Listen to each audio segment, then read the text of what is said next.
Chapter 7. The next day was bad. My parents had both left the house before I woke. It had turned cold, and the sky was a bleak and charmless gray. I went through my parents' bedroom to the balcony that ran along the length of their bedroom and my sister's and mine. And I stood on the long balcony, and I prayed to the sky that Ursula Monckton would have tired of this game, and that I would not see her again. Ursula Monckton was waiting for me at the bottom of the stairs when I went down. "Same rules as yesterday, little pitcher," she said. "You can't leave the property. If you try, I'll lock you in your bedroom for the rest of the day, and when your parents come home, I'll tell them you did something disgusting. They won't believe you." She smiled sweetly. "Are you sure? If I tell them you pulled out your little willy and whittled it all over the kitchen floor and I had to mop it up and disinfect it, I think they'll believe me. I'll be very convincing." I went out of the house and down to the laboratory. I ate all the fruit that I had hidden there the day before. I read Sandy Sees It Through, another of my mother's books. Sandy was a plucky but poor schoolgirl who had accidentally sent to a posh school where everybody hated her. In the end, she exposed the geography teacher as an international Bolshevik who had tied the real geography teacher up.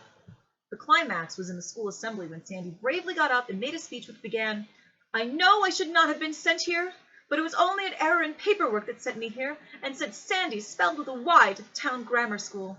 But I thank Providence that I came here, because Miss Streebling is not who she claims to be." In the end, Sandy was embraced by the people who had hated her. My father came home early for work, earlier than I remembered seeing him home in years. I wanted to talk to him, but he was never alone. I watched them from the branch of my beech tree. First, he showed Ursula Monckton around the gardens, proudly showing her the rose bushes and the black currant bush and the cherry trees and the azaleas, as if he had anything to do with any of them, as if they had not been put in place and tended by Mr. Woolery for 50 years before ever we had bought this house. She laughed at all his jokes. I couldn't hear what he was saying, but I could see the crooked smile he had when he knew he was saying something funny. She was standing too close to him. Sometimes he would rest his hand on her shoulder in a friendly sort of way. It worried me that he was standing so close to her. He didn't know what she was. She was a monster, and he just thought she was a normal person, and he was being nice to her. She was wearing different clothes today, a gray skirt of a kind they called a middy and a pink blouse. On one other day, if I had seen my father walking around the garden, I would have run over to him, but not that day. I was scared that he would be angry, or that Ursula Monckton would say something to make him angry with me. I became terrified of him when he was angry. His face, angular and usually affable, would grow red, and he would shout so loudly and furiously that it would literally paralyze me. I wouldn't be able to think. He never hit me. He didn't believe in hitting. He would tell us how his father had hit him, how his mother had chased him with a broom, how he was better than that. When he got angry enough to shout at me, he would occasionally remind me that he did not hit me, as if to make me grateful. In the school stories I read, misbehavior often resulted in a caning, or the slipper, or then was forgiven and all was done, and I would sometimes envy those fictional children the cleanness of their lives. I did not want to approach Ursula Monckton. I did not want to risk making my father angry with me. I wondered if this would be a good time to try to leave the property and to head down the lane, but I was certain that if I did, I would look up and see my father's angry face beside Ursula Monckton's, all pretty and smug. So I simply watched them from the huge branch of the beech tree, and when they walked out of sight behind the azalea bush, I clambered down the rope ladder, went into the house, up to the balcony, and watched them from there. It was a gray day, but there were butter-yellow daffodils everywhere, the narcissi in profusion with their pale outer petals and their dark orange trumpets, and my father picked a handful of narcissi and gave them to Ursula Monckton, who laughed and said something, then made a curtsy. He bowed in return and said something that made her laugh. I thought he must have proclaimed himself her knight in shining armor, or something like that. I wanted to shout down to him, to warn him that he was giving flowers to a monster, but I didn't. I just stood on the balcony and watched, and they didn't look up, and they didn't see me. My book of Greek myths had told me that the narcissi were named after a beautiful young man, so lovely that he had fallen in love with himself. He saw his reflection in a pool of water and wouldn't leave it, and eventually he died, so that the gods were forced to transform him into a flower. In my mind, when I read this, I had imagined that Narcissus must be the most beautiful flower in the world. I was disappointed when I learned that it was just a less impressive daffodil. My sister came out of the house and went over to them. My father picked her up and swung her in the air, and they all walked inside together, my father with my sister holding onto his neck, and Ursula Monckton her arms filled with yellow and white flowers. I watched them. I watched as my father's free hand, the one not holding my sister, went down and rested casually, proprietarily, on the swell of Ursula Monkton's middy-skirted bottom. I would react differently to that now. At the time, I don't believe I thought anything of it at all. I was 7. I climbed up to the bedroom window, easy to reach from the balcony, and down up to my bed, where I read a book about a girl who stayed in the Channel Islands and defied the Nazis because she would not abandon her pony. And while I read, I thought, Ursula Monkton cannot keep me here forever. Soon enough, in a few days at most, someone will take me into town or away from here, and then I will go to the farm at the bottom of the lane, and I will tell Letty Hempstock what I did. Then I thought, suppose Ursula Monkton only needs a couple of days. And that scared me. Ursula Monkton made meatloaf for dinner that evening, and I would not eat it.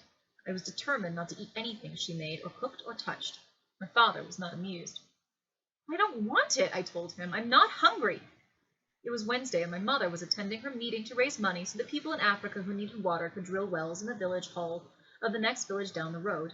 She had posters that would put up diagrams of wells and photographs of smiling people, and at the dinner table were my sister, my father, Ursula Monkton, and me.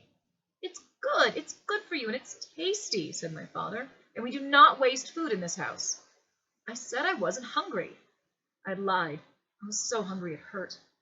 Then just try a little nibble, he said. It's your favorite. Meatloaf, mashed potatoes, gravy. You love them. There was a children's table in the kitchen where we ate when my parents had friends over or we would be eating late. But that night we were at the adult table. I preferred the children's table. I felt invisible there. Nobody watched me eat. Ursula Monkton sat next to my father and stared at me with a tiny smile in the corner of her lips. I knew I should shut up, be silent, be sullen. But I couldn't help myself. I had to tell my father why I didn't want to eat. I won't eat anything she made, I told him. I don't like her. You will eat your food, said my father. You will at least try it and apologize to Miss Monkton. I won't. He doesn't have to, said Ursula Monkton sympathetically, and she looked at me and she smiled.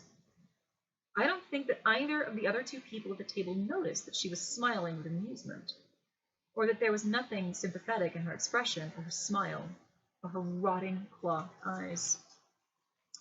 I'm afraid he does, said my father. His voice was just a little louder and his face just a little redder. I won't have him cheeking you like that.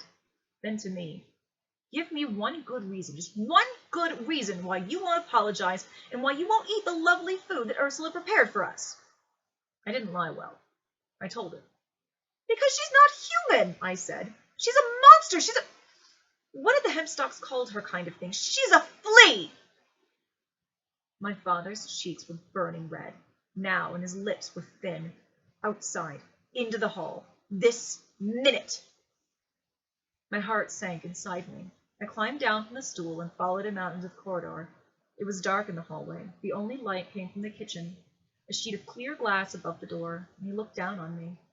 You will go back into that kitchen. You will apologize to Miss Monkton. You will finish your plate of food, and then, quietly and politely, you will go straight upstairs to bed. No, I said. I won't. I bolted and ran down the hallway, round the corner. I pounded up the stairs. My father, I had no doubt, would come after me. He was twice my size and fast, but I didn't have to keep going for long. There was only one room in that house that I could lock, and it was there that I was headed. Left at the top of the stairs and along the hall to the end, and I reached the bathroom ahead of my father, and I slammed the door, and I pushed the little silver bolt closed. He hadn't chased me. Perhaps he thought it was beneath his dignity, chasing a child.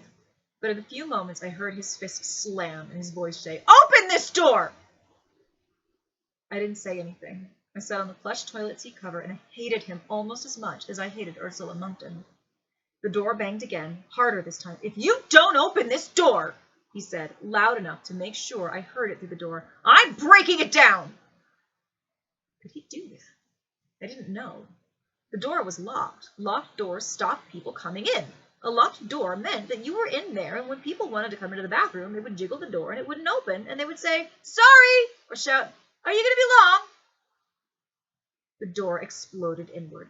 The little silver bolt hung off the door frame, all bent and broken, and my father stood in the doorway, filling it, his eyes huge and white, his cheeks burning with fury. He said, "Right!" That was all he said, but his hand held my left upper arm in a grip I could never have broken. I wondered what he would do now. Would he finally hit me? Or send me to my room? Or shout to me so loudly that I would wish I were dead? He did none of these things. He pulled me over to the bathtub. He leaned over, pushed the white rubber plug into the plug hole, and then he turned on the cold water. Water gushed out, splashing the white enamel, then steadily and slowly it filled the bath. The water ran noisily. My father turned to the open door. "I can deal with this," he said to Ursula Monkton. She stood in the doorway, holding my sister's hand, and she looked concerned and gentle, but there was triumph in her eyes. I know you can hear me." "Close the door," said my father. My sister started whimpering, but Ursula Monkton closed the door as best she could. For one of the hinges did not fit properly, and the broken bolt stopped the door closing all the way. It was just me and my father.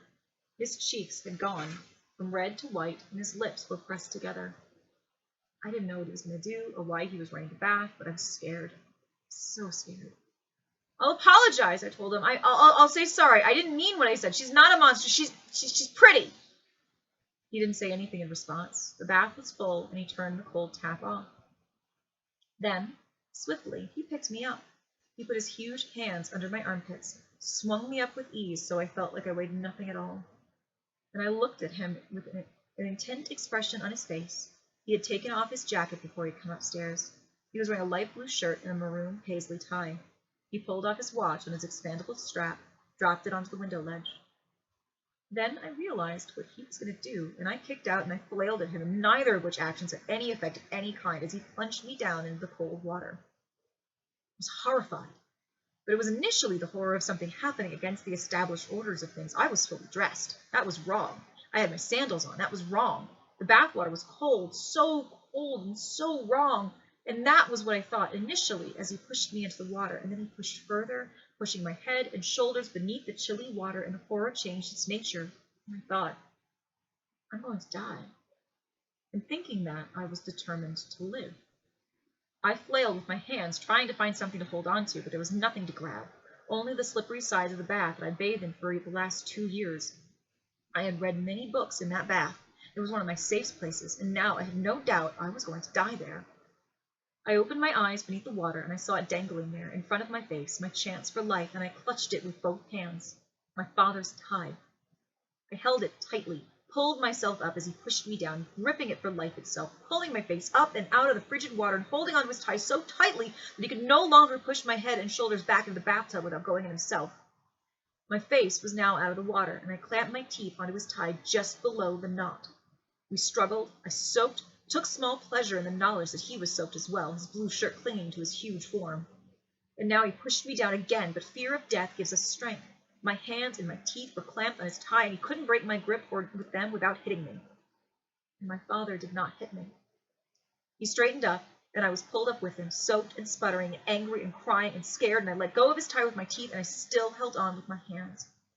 He said, "You ruined my tie! Let go!" The tie knot had tightened to a pea size. The lining of the tie was dangling damply outside of it. He said, "You should be glad that your mother isn't here." I let go, dropped to the puddle in the bathroom lino, and I took a step backwards toward the toilet. He looked down at me, and then he said, "Go to your room. I don't want to see you again tonight." I went to my room.